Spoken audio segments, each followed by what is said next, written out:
Photo opportunity sir ಟೀಮ್ದು. ಅದಾದ್ಮೇಲೆ IT ವ್ಯವಸ್ಥೆ ಆಗಿದೆ ಎಲ್ರಿಗೂ, ಹಾಗೆ ಮಾಧ್ಯಮದವರಿಗೂ ಕೂಡ ಉಪಹಾರದ ವ್ಯವಸ್ಥೆ ಆಗಿದೆ ಹನುಮಂತ. ಹಾಗೆ ಮಾಧ್ಯಮದವರು ಶೋ ಶುರುವಾದ ದಿನದಿಂದ ಇವತ್ತಿನವರೆಗೂ ಕೂಡ ಅದೇ ರೀತಿ ಜೊತೆಯಾಗಿದ್ದೀರಾ, ಅದಕ್ಕೊಂದು ತುಂಬ ಹೃದಯದ ಧನ್ಯವಾದಗಳು ನಮ್ಮ ಕಡೆಯಿಂದ. ಎಲ್ಲರಿಗೂ ಮಿತ್ರ ಮಾಧ್ಯರಿಗೆ ತುಂಬ ಧನ್ಯವಾದಗಳು. ಏನಾರು ಅಪ್ಪಿ ಮಾತಾಡದಲ್ಲಿ ಹೊಟ್ಟೆ ಹಾಕರಿ. ಅಷ್ಟ ಹೇಳಿ ನನ್ನ ಮಾತನ್ನು ಮುಗಿಸ್ತೀನಿ. ಜೈ ಹಿಂದ್, ಜೈ ಕರ್ನಾಟಕ ಮಾತೆ. ಇದು ಬಿಗ್ ಬಾಸ್ ಸೀಸನ್ ಅಥವಾ ಹೊಸ ಅಧ್ಯಾಯ ಮುಗಿದೈತಿ, ಇನ್ನೊಂದು ಹೊಸ ಅಧ್ಯಾಯ 12ಕ್ಕೆ ಬರ್ತೈತಿ.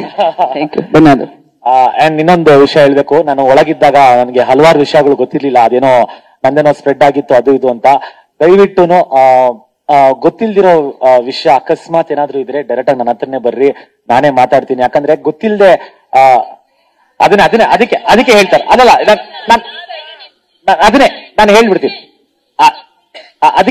ಅದಕ್ಕೆ ಹೇಳ್ತಾ ಇದ್ದೀನಿ, ಏನಾದ್ರು ಅಕಸ್ಮಾತ್ ವಿಷಯ ಕ್ಲಾರಿಟಿ ಬೇಕು ನನ್ನ ಹತ್ರ ಕೇಳ್ರಿ. ಕೆಟ್ಟದಾಗ್ಲಿ ಒಳ್ಳೇದಾಗ್ಲಿ ತುಂಬಾ ಕ್ಲಿಯರ್ ಆಗಿ ಕ್ಲಾರಿಟಿ ಕೊಡ್ತೀನಿ ನಾನು.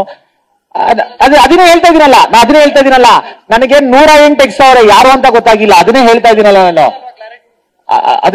ಅದಕ್ಕೆ ಸೊ ದಯವಿಟ್ಟು ಅರ್ಥ ಮಾಡ್ಕೊಳ್ಳಿ. ಏನಾದ್ರೂ ಇದ್ರೆ ಪ್ಲೀಸ್ ಸ್ವಲ್ಪ ಅದನ್ನ ನೋಡ್ಕೊಂಡು ಫೋಕಸ್ ಮಾಡ್ರಿ. ಯಾಕಂದ್ರೆ ನನಗೂ ಒಂದು ಫ್ಯಾಮಿಲಿ ಅನ್ನೋದಿದೆ, ಮಿಕ್ಕಿದಿದೆ. ಅದನ್ನ ಸಡನ್ ಆಗಿ ಬೇರೆ ತರ ಪ್ರಚಾರ ಮಾಡೋದು ಬೇಡ ಅಂತ ಕೇಳ್ಕೊತಾ ಇದ್ದೀನಿ.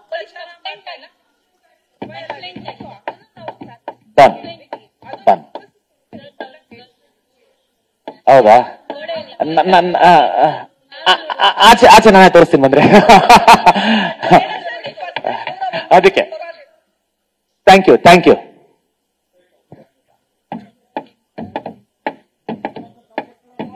ಕಪ್ಪಿಟ್ಕೋಬೇಕಂತ ಹನುಮಂತ್ ಅವ್ರು, ನಿಮ್ ಮುಖಕ್ಕೆ ಅಡ್ಡ ಇಟ್ಕೋಬೇಡ್ರಿ.